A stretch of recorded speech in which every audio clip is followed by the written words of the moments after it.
Dear student अस्सलाम वालेकुम। जैसा कि आज हमारा टॉपिक है isotopes. Atoms of the same element having the same atomic number but different atomic masses are called isotopes.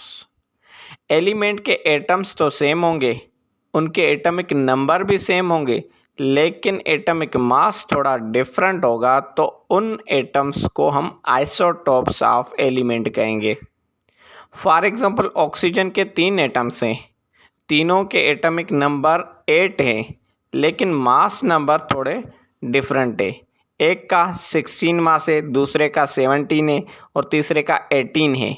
तो एटॉमिक नंबर के हिसाब से तो सेम हो गए, लेकिन मास नंबर के हिसाब से थोड़े डिफरेंट है, इसलिए इनको हम कहेंगे isotopes of oxygen. Now isotopes of hydrogen. There are 3 isotopes of hydrogen. Hydrogen के 3 आइसोटोप्स हैं, प्रोटियम, ड्यूटेरियम, ट्राइटियम। तीनों आइसोटोप्स के स्पेसिफिक नेम हैं। दूसरे आइसोटोप्स को, दूसरे एलिमेंट्स के आइसोटोप्स के नेम्स नहीं हैं, बस इन हाइड्रोजन के आइसोटोप्स को स्पेसिफिक नेम है। प्रोटियम जो कि ऑर्डिनरी हाइड्रोजन है, आम हाइड्रोजन जो होती है वो प्रोटियम आइसोटोप की होती है। उसका एटॉमिक नंबर भी 1 है और एटॉमिक मास भी 1 है। और ये प्रोटियम हाइड्रोजन वाहिद हाइड्रोजन है जिसमें न्यूट्रॉन नहीं होता। Now deuterium. ड्यूटेरियम हाइड्रोजन का एटॉमिक मास 2 है, एटॉमिक नंबर 1 है और इसको हेवी हाइड्रोजन कहा जाता है क्योंकि ये हेवी वाटर बनाता है।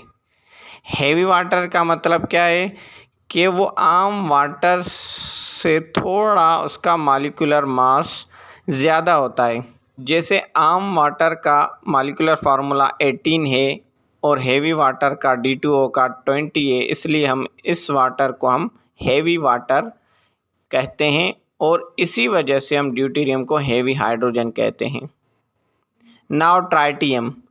ट्राइटियम का एटॉमिक मास 3 है और एटॉमिक नंबर 1 है और उसको रेडियो एक्टिव आइसोटोप्स कहते हैं क्योंकि ये आइसोटोप हाइड्रोजन का रेडिएशन इमिट करता है, इसलिए हम इसको रेडियो एक्टिव आइसोटोप कहते हैं।